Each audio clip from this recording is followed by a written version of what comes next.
Hello बच्चों, welcome to GK classes. I hope आप लोग स्वस्थ होंगे, मस्त होंगे। जैसा कि आप लोग जानते हैं कि हम लोग एनसीईआरटी मैथमेटिक्स क्लास 11th का चैप्टर नंबर 1 पढ़ रहे हैं, जिसका नाम है सेट्स। और ये जो वीडियो है, ये इंट्रोडक्शन वीडियो है एक्सरसाइज 1.4 का। इसका पार्ट 1 मैंने पहले अपलोड कर दिया था, जिसमें हम लोगों ने ऑपरेशंस ऑन सेट्स के बारे में बात किया था, यानी कि यूनियन क्या होता है, इंटरसेक्शन क्या होता है, डिफरेंस क्या होता है, इनके बारे में हम लोगों ने प्रीवियस वीडियो में बात किया था। तो अगर आपने इससे पहले की वीडियोज़ नहीं देखी हैं तो आप एक बार डिस्क्रिप्शन चेक कर लीजिए, आपको वहाँ पर लिंक मिल जाएगी, या फिर किनारे में आपको आई टैब दिखेगा, वहाँ पर वीडियो मिल जाएगी, या फिर जाइए प्लेलिस्ट में, वहाँ पर प्लेलिस्ट बनी हुई है, आपको वहाँ से सभी के सभी वीडियोस मिल जाएंगी। तो ये पार्ट 2 है ना। इस वीडियो में हम लोग बात करेंगे वेन डायग्राम के बारे में। अब वेन डायग्राम को हम लोग पिछले वीडियो में ही समझने वाले थे, लेकिन मैंने कहा था कि वीडियो की लेंथ ज़्यादा हो जा रही है, इसलिए मैं इसको दूसरे वीडियो में यानी पार्ट 2 में बताऊंगा। तो ये पार्ट 2 है और इसमें हम लोग बात करेंगे वेन डायग्राम के बारे में, ठीक है। तो पेन और पेपर ले लीजिए और नोट्स बनाते हुए चलिएगा। वेन डायग्राम क्या होता है इसको समझ लेते हैं। अच्छा, वेन डायग्राम किसने बनाया, किसको इसका क्रेडिट जाता है? तो ये एक इंग्लिश लॉजिशियन थे, अंग्रेज थे, वेन जॉन, है ना। उन्होंने इसको डेवलप किया था, तो इसका पूरा का पूरा क्रेडिट जो है वो वेन जॉन को जाता है, ठीक है। उन्हीं के नाम पे वेन डायग्राम बना है। ये क्या कहता है? कहता है कि most of the relationship between sets, set के बीच में अधिकांश जितने भी रिलेशन हैं can be represented by means of diagrams, उनको हम डायग्राम के थ्रू शो कर सकते हैं, डायग्राम के द्वारा दिखा सकते हैं, which are known as Venn diagrams. तो सेट के जितने भी सेट के बीच में रिलेशन बनते हैं, जितने भी टाइप के सेट हों उनके बीच जो भी रिलेशन बनते हैं, उनको हम एक डायग्राम के द्वारा रिप्रेजेंट कर सकते हैं, उसी को बोलते हैं वेन डायग्राम। वेन डायग्राम में होता क्या है? These diagrams consist of rectangles and close curves, usually circles, है ना। तो इसके अंदर रेक्टेंगल और सर्कल्स का यूज होता है। जब भी हम सेट्स के बीच रिलेशन को डायग्राम के थ्रू दिखाना चाहेंगे तो उसमें हम लोग रेक्टेंगल का और सर्कल का यूज करेंगे। The universal set is represented usually by a rectangle, जहां भी हमें यूनिवर्सल सेट को रिप्रेजेंट करने की जरूरत पड़ेगी वहां पर हम लोग रेक्टेंगल बनाएंगे, और and it's subset by circle. और बाकी के जितने भी सेट होंगे, वैसे भी जितने भी सेट होते हैं वो सब यूनिवर्सल सेट के क्या होते हैं? सबसेट होते हैं। तो वही चीज़ लिखी हुई है कि यूनिवर्सल सेट को हम लोग रेक्टेंगल से दिखाएंगे, बाकी इसके जितने भी सबसेट होंगे उनको हम लोग सर्कल से दिखाएंगे, ठीक है। ये वेन डायग्राम में आपको करना है। तो जितने भी सेट को हम लोग लिख कर दिखा रहे थे उसको हम डायग्राम के द्वारा भी दिखा सकते हैं, यही इसका मतलब है, ठीक है। अब एग्जाम्पल के द्वारा आपको समझ में आएगा। एग्जाम्पल, मान लीजिए कि आपके पास एक यूनिवर्सल सेट है 1 2 3 4 5 6 7 8 9 10, ये हो गया यूनिवर्सल सेट। मान लीजिए कि आपके पास एक सेट भी है ए, इसमें एलिमेंट है 1 3 5 7 8 9, है ना। एक सेट और ले लेता हूं बी, इसमें एलिमेंट है 3 5 8 9। एक सेट आपके पास और है सी, इसमें एलिमेंट है 5 8, है ना। ये इनका अब वेन डायग्राम बनाना है। ये तो हमने सेट लिख दिया, अब इनका वेन डायग्राम बनाना है ना। तो कैसे करेंगे? देखो, सबसे पहले जब भी वेन डायग्राम बनाया जाता है तो सबसे पहले यूनिवर्सल सेट बनाया जाता है, ठीक है ना। तो यूनिवर्सल सेट को हम लोग कैसे बनाते हैं? रेक्टेंगल से, है ना। जहां भी रेक्टेंगल बना होगा उसका मतलब क्या है? यूनिवर्सल सेट है, ठीक है। एक चीज तो आप जानते हैं कि जितने भी सेट होते हैं वो सब यूनिवर्सल सेट के क्या होते हैं? सबसेट होते हैं।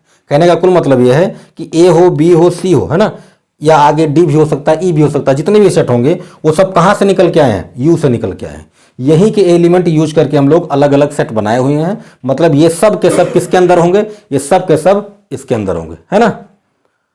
ओके, अब यूनिवर्सल सेट हमने बना दिया, अब इसके एलिमेंट को इसमें लिखना है। तो लिख दो 1 2 3 4 5 6 7 8 9 10, ये लिख दिया।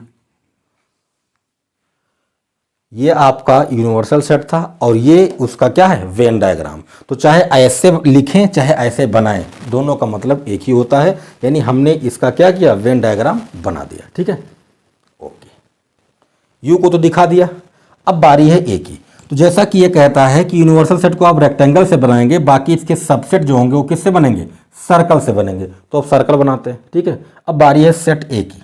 तो सेट ए में एलिमेंट है 1 3 5 7 8 9 और सेट ए कहाँ बनेगा, इसी के अंदर बनेगा। क्यों? क्योंकि हम जानते हैं कि यूनिवर्सल सेट के क्या है, सबसेट है, तो सबसेट उसके अंदर ही होते हैं, क्योंकि हम जानते हैं कि सबसेट क्या होता है, सेट का एक पार्ट होता है। ठीक है, अब बना दो।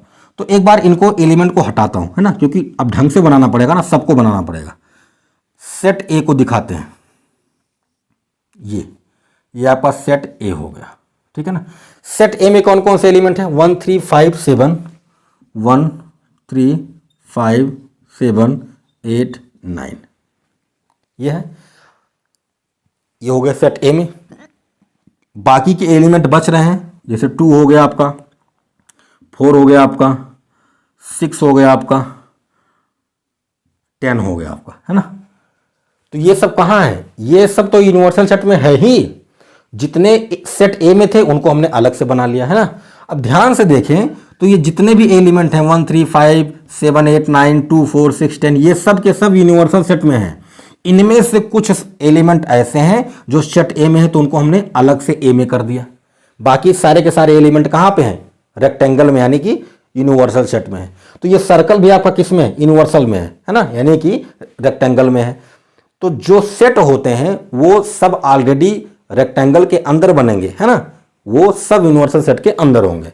अब ये आपका सेट ए हो गया। ठीक, अब बारी है बी की। बी में एलिमेंट देखो 3 5 8 9 है। अच्छा ध्यान से देखो, तो 3 है, यहां भी 3 है, 5 है, यहां भी 5 है, 8 है, यहां भी 8 है, 9 है, यहां भी 9 है। इसका मतलब ये हुआ कि जो आपका बी सेट है ये ए का क्या है, सबसेट है। जो बी सेट है वो ए का क्या है, सबसेट है। कहने का कुल मतलब यह है कि ए बी सी ये सब के सब यू के तो सबसेट हैं ही, लेकिन बी जो है वो ए का भी सबसेट है। तो इसका मतलब यह है कि जो बी बनेगा वो ए के अंदर बनेगा। जो सबसेट होते हैं वो सेट के अंदर बनते हैं। तो अब बना दो, इनको हटाता हूं थोड़ी देर के लिए। अब यहां पर बनेगा आपका बी। बी में कौन कौन से एलिमेंट हैं, 3 5 8 9, तो 3 5 8 9, ये हो गया। ए में कौन कौन है, 1 3 5 7 8 9, तो देखो बी में तो बन गया 3 5 8 9, लेकिन अब कुछ बच रहा है जो ए में होना चाहिए। जैसे 1 3 बन गया, 5 बन गया, 7 1 3 5 7 8 9, ठीक है, ये हो गया। अब ध्यान से देखें तो ये आपका पूरा यू है, फिर आपका उसके अंदर ए आया, फिर उसके अंदर बी हो गया। अब ध्यान से देखो सारे के सारे एलिमेंट आपको दिखेंगे, सारे के सारे एलिमेंट दिखेंगे। 1 है, 2 3 4 5 6 7 8 9 10, सब के सब दिखेंगे। लेकिन अब कौन सा ए में है, कौन से बी में है, उनको हमने दिखा दिया।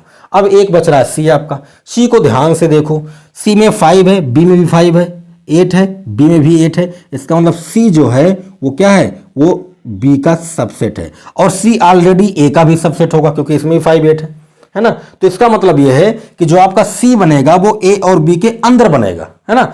अब सी को किसके अंदर बनाए, ए के अंदर बनाए या बी के अंदर बनाए, तो देखो भाई सी जो है वो सबसे छोटा है इनमें, तो सबसे पहले ये बी में बनेगा और बी किस में है, ए में है, ठीक है। तो अब हम बनाएंगे सी को बी के अंदर, ये बन गया आपका, ये आपका सेट सी हो गया, ठीक है। ये आपका बन गया वेन डायग्राम। समझ में आया। पहले हमने यू को बनाया, ये हो गया रेक्टेंगल, फिर हमने ए को बनाया, उसी के अंदर ए बन गया। ए में जो एलिमेंट हैं कौन कौन से हैं, 1 3 5 7 8 9, तो देखो 1 3 5 7 8 9। अब कोई ये मत कहना है ना कि ये तो बी में है, ये तो सी में है, ऐसा नहीं है।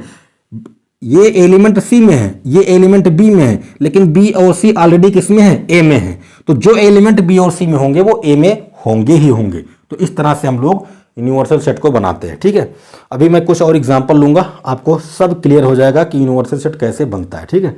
आप इसको एक बार स्क्रीनशॉट ले लीजिए, फिर हम लोग आगे बढ़ते हैं। तो प्यारे बच्चों आइए कुछ एग्जांपल्स देखते हैं और इनका हम लोग वेन डायग्राम बनाते हैं, ठीक है। पहले वाले की बात करें, सेट ए दिया है और आपको यूनिवर्सल सेट दिया है, तो बहुत ही सिंपल है बनाना। पहले आप एक रेक्टेंगल बनाइए, रेक्टेंगल किसको दिखाएगा, यूनिवर्सल सेट को दिखाएगा, ठीक है। अब इसके अंदर आपको सेट ए बनाना है, क्योंकि सेट ए जो होता है वो यू का क्या होता है, सबसेट होता है। ए के अंदर कौन है, 1 2 है, तो 1 2 लिख देंगे। बाकी यू के अंदर कौन कौन था, 1 2 3 4, तो 1 2 तो लिख दिया। अब 3 4 बचा है तो 3 और 4 को लिख दो। ये आपका पूरा बन गया क्या, सेट ए और यू का पूरा वेन डायग्राम बन गया। ठीक है, जो एलिमेंट ए में है उनको ए में दिखा दिया, बाकी सब तो यू में होंगे ही, तो जो बच रहे हैं उनको बाकी ए के बाहर लिख दो, वो सब यू के अंदर आ जाएंगे। ठीक है, दूसरे वाले की बात करें तो यहां पर देखो ध्यान से, बी सबसेट ए है, बी जो आपका है वो ए का सबसेट है ना, इसको लिखने की जरूरत नहीं थी, वैसे भी हम लोग समझ जाते कि बी आपका ए का सबसेट है ना, क्योंकि इसमें 2 है और 2 4 इसमें है, तो इसका जो एलिमेंट है वो यहां से लिया गया है। आपका ये यू हो गया, इसको बनाना है तो जो सबसेट होता है वो अंदर होता है, क्योंकि हम जानते हैं। ठीक है ना, ये आपका यू हो गया, ये आपका सेट ए हो गया। अब बी ए का सबसेट है तो बी इसके अंदर होगा। ठीक है ना, ये आपका ए हो गया, ये आपका बी हो गया। ठीक है ना, अब बी के अंदर कौन है, 2 है, तो इसको 2 को बी के अंदर लिख दो। ए के अंदर कौन है, 2 4 है, तो जो आपका बी सेट है वो ऑलरेडी ए के अंदर है, तो इसके एलिमेंट को लिखने की जरूरत नहीं, वो तो ऑलरेडी ए का एलिमेंट हो गया, यानी 2 इस ए का एलिमेंट ऑलरेडी है। अब केवल बच रहा है 4, तो 4 को यहां पर लिख दो। बी से बाहर लिखना है, क्यों, क्योंकि 4 बी में नहीं है, वो ए में है, बी में नहीं है, तो ए में 4 को लिख दिया और 2 ऑलरेडी ए में है, ये बन गया। अब जो एलिमेंट बच रहे हैं उनको इनसे बाहर लिख दो, जो आपके यू के अंदर आ जाएंगे। ठीक है, तो 2 4 हो गया, बचा 1 3, ये लिख दिया। ये सारे के सारे 1 2 3 4 ये सारे के सारे यू के अंदर हैं, और यू के अंदर ए आपका है, ए में 2 4 है, और ए के अंदर आपका बी है जिसके अंदर 2 है। ठीक है, तो ये इनका बन गया आपका क्या, वेन डायग्राम। नेक्स्ट की बात करते हैं, सेट ए है, सेट बी है, ए यूनियन बी बताना है, तो ए यूनियन बी में क्या करना है, सारे एलिमेंट को लिख देना है, बस एक एलिमेंट को 2 बार नहीं लिखना है। तो 2 3 को लिख दिया, 2 3 को नहीं लिखेंगे, अब केवल 4 को लिखेंगे, ये आपका यूनियन बन गया। अब इसका वेन डायग्राम बनाना है तो बना दो, ये हो गया, ये आपका यू हो गया, ये सेट ए हो गया, ये सेट बी हो गया। अच्छा, ध्यान देने वाली बात है कि ए और बी में कुछ एलिमेंट कॉमन है ना, जैसे यहां पर 2 3 है, यहां भी 2 3 है ना, दोनों में है, तो जो कॉमन पोर्शन होगा वहां पर 2 3 लिखेंगे, तो यहां पर 2 3 लिख देंगे। बाकी ए में कौन बच रहा है, 1, यहां पे लिख दो, बी में कौन बच रहा है, 4, यहां पे लिख दो। तो ये पूरा हमने बना दिया है ना, ये पूरा हमने इनका वेन डायग्राम बना दिया। अब यूनियन की बात कर रहा था, यूनियन में कौन है, 1 2 3 4 सब हैं, तो सब हैं, इसका मतलब इस पूरे की बात की जाएगी, इस पूरे की बात की जाएगी, है ना, इस पूरे की बात की जाएगी। इसका मतलब जब आप इस पूरे की बात करोगे तो ये होगा आपका ए यूनियन बी। ठीक है ना, पूरे की बात करेंगे, किसी को नहीं छोड़ना है, बस एक एलिमेंट को 2 बार नहीं लिखना है। ठीक है, ये हो गया। इंटरसेक्शन की बात कर रही है, तो इंटरसेक्शन में क्या है, दोनों में जो कॉमन होगा उसी को लेंगे, तो 3 5 3 5, तो ये हो गया 3 5। ठीक है, अब इसका बनाना है आपको वेन डायग्राम, तो बना लो। यू, ये आपका सेट ए हो गया, ये आपका सेट बी हो गया, ए एंड बी। ठीक है ना, यही तो होगा। ओके, ए और बी में क्या कॉमन है, 3 5 कॉमन है, तो ये होगा 3 5। बाकी ए में कौन है, 1 7, तो 1 7 को लिख दो, और बी में तो और कोई बचा ही नहीं है, हो गया। इंटरसेक्शन की बात कर रहा है तो केवल जो दोनों में कॉमन पोर्शन है उसी की बात कर रहा है, यानी कि ये वाला पोर्शन जो आपका है यही क्या है, इंटरसेक्शन है। तो दो सेट का जो कॉमन पोर्शन होता है वही उन दोनों का क्या होता है, इंटरसेक्शन होता है। तो 3 5 यहां पर थे, 3 5 आपके यहां पर थे, है ना, 3 5 यहां पर थे, यही आपका पोर्शन होगा इंटरसेक्शन। ठीक है ना। नेक्स्ट की बात करें, सेट ए दिया है, सेट बी दिया है, ए माइनस बी निकालना है। तो ए माइनस बी और बी माइनस ए निकालना मैंने आपको सिखाया था। ए माइनस बी का मतलब है कि सेट ए के अंदर वो एलिमेंट जो बी में ना हो, जैसे 1 इसमें है इसमें नहीं है तो 1 हो गया, 2 इसमें है इसमें भी है तो 2 को छोड़ देंगे, 3 इसमें भी है इसमें भी छोड़ देंगे, 4 इसमें है इसमें नहीं तो हो गया। अब 5 7 को नहीं देखना, आप ए माइनस बी निकाल रहे हो, ठीक है, ए माइनस बी निकाल रहे हो। जब आप ए माइनस बी निकालते हो तो केवल ए के एलिमेंट को देखना, बी के नहीं, ठीक है। अब बी माइनस ए निकालना हो तो बी माइनस ए निकालना हो तो बी के एलिमेंट को देखेंगे, 2 इसमें है इसमें भी छोड़ दो, 3 इसमें भी है इसमें छोड़ दो, 5 इसमें है इसमें नहीं है तो लिख दो, 7 इसमें है इसमें नहीं है तो लिख दो, हो गया। ये ए माइनस बी आ गया, ये बी माइनस ए आ गया। अब इनका वेन डायग्राम बनाते हैं, तो पहले इसका बनाते हैं, ठीक है, इसका बनाते हैं। देखो ये तो यू हो जाएगा, set A and set B. Set A के अंदर और बी के अंदर कुछ कॉमन एलिमेंट हैं, जैसे यहां भी 2 3 है यहां भी 2 3 है, तो ये हो गया आपका 2 एंड 3, ठीक है ना। बाकी ए में कौन एलिमेंट है, 1 4, तो 1 4 हो गया। बी में कौन है 5 7, तो ये हो गया। बात की जा रही है ए माइनस बी की, तो ए माइनस बी में कौन एलिमेंट है, 1 4 है। इसका मतलब केवल और केवल इस वाले पोर्शन की बात की जा रही है, केवल और केवल इस वाले पोर्शन की। ये आपका हो जाएगा a माइनस बी। ठीक है, ओके। इस वाले को बनाएं, अलग बना देते हैं। देखो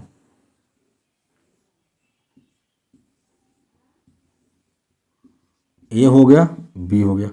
a और b में 2 और 3 कॉमन है, यहाँ पर 1 4 है, यहाँ पर 5 7 है। तो b माइनस ए में कौन है? 5 7 है। इसका मतलब अब की बार केवल इस वाले पोर्शन की बात की जा रही है, केवल इस वाले की। तो ये आपका हो जाएगा क्या, नीचे लिख देता हूँ, ये हो जाएगा आपका b माइनस ए। बात आई समझ में? अब ये, तो इसको हम लोग अगर इसकी वैल्यू निकालें a minus B union b minus A, तो इन दोनों का यूनियन निकालना। तो a minus B b minus A का यूनियन क्या आएगा?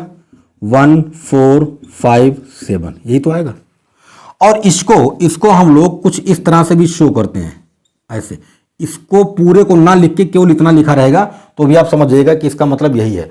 इसको बोला जाता है सिमेट्रिक डिफरेंस। क्या बोलते हैं? सिमेट्रिक डिफरेंस, है ना। तो इसको बनाइए, यहां पर बना देते हैं। देखो भाई,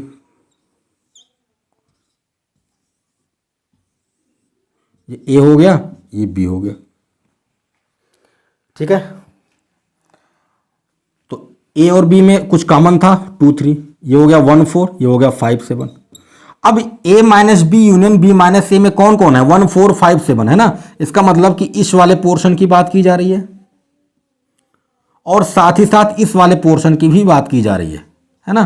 तो इस पूरे को, इसको छोड़ देना है, बीच वाले को छोड़ देना, जो कॉमन पोर्शन को छोड़ देना है। इस पूरे को हम लोग बोलते हैं symmetric difference of A and B, है ना। ए और बी का सिमेट्रिक डिफरेंस, यानी इस वाले को भी लेंगे, इस वाले को भी लेंगे एक साथ। क्यों? क्योंकि यूनियन लगा हुआ है। ठीक है, ये हो गया आपका। तो इस तरह से हम लोग वेन डायग्राम बनाते हैं। आई होप आप समझ गए होंगे कि वेन डायग्राम कैसे बनता है। ठीक है, अब बाकी कुछ चीजें अगर रह गई हैं तो उसको हम लोग जब एक्सरसाइज के क्वेश्चन सॉल्व करेंगे तो वहां पर सारी कसर पूरी हो जाएगी। ठीक है, तो ये बात हो गई वेन डायग्राम की। अब एक छोटी सी बात और है, उसको भी देख लेते हैं। उसके बाद में हम लोग नेक्स्ट वीडियो में बात करेंगे। और बात क्या करना है, नेक्स्ट लेक्चर में हम लोग एक्सरसाइज 1.4 के सारे क्वेश्चन सॉल्व करेंगे। ठीक है, तो आप चाहें तो स्क्रीनशॉट ले सकते हैं, उसके बाद हम लोग आगे बढ़ेंगे। तो प्यारे बच्चों, हम लोगों ने वेन डायग्राम को समझ लिया। अब एक छोटी सी बात है, उसको भी देख लेते हैं, है ना। जैसे मान लीजिए कि आपके पास एक सेट ए है, 1 2 3 4। एक सेट आपके पास बी है, इसमें है 5 6 7 8। ठीक है, अगर आप इन दोनों का इंटरसेक्शन निकालोगे, ए एंड बी का इंटरसेक्शन, तो ए और बी का जब आप इंटरसेक्शन निकालोगे तो इन दोनों में कुछ भी कॉमन नहीं है। देखो, इसमें 1 2 3 4 है, इसमें 5 6 7 8 है, इन दोनों में कुछ भी कॉमन नहीं है। इसका मतलब इनका इंटरसेक्शन जो आएगा वो 5 आएगा। ठीक है, तो ऐसे कंडीशन में हम लोग कहते हैं कि A and B are disjoint set. क्या होते हैं? जब भी दो सेट का हम लोग इंटरसेक्शन निकालें, और हमें कोई भी एलिमेंट कॉमन ना मिले, मतलब इम्पटी सेट मिले, है ना, इम्पटी सेट यानी 5 मिले, तो वहां पर हम कहते हैं कि ए और बी दोनों आपके क्या हैं? Disjoint set. ठीक है, दोनों का इंटरसेक्शन अगर 5 आता है तो वहां पर दोनों सेट जो होते हैं वो डिसजॉइंट होते हैं। ठीक है, तो ये थी बात डिसजॉइंट सेट की। आई होप आप ये भी समझ गए होंगे। तो प्यारे बच्चों, आज की इस वीडियो लेक्चर को यहीं पर रोकते हैं। वीडियो लेक्चर में कोई भी अगर डाउट है, कोई भी आपकी क्वेरी है, तो कमेंट के माध्यम से आप पूछ सकते हैं। बाकी लाइक कीजिए, शेयर कीजिए अपने दोस्तों में, और अगर आप चैनल पर नए हैं तो सब्सक्राइब कीजिए, ताकि रोज़ नए वीडियोज़ आपको मिलते रहें। मिलते हैं नेक्स्ट वीडियो लेक्चर में एक्सरसाइज 1.4 के क्वेश्चंस के साथ। तब तक अपना ख्याल रखें, स्वस्थ रहें, मस्त रहें और पढ़ते रहें।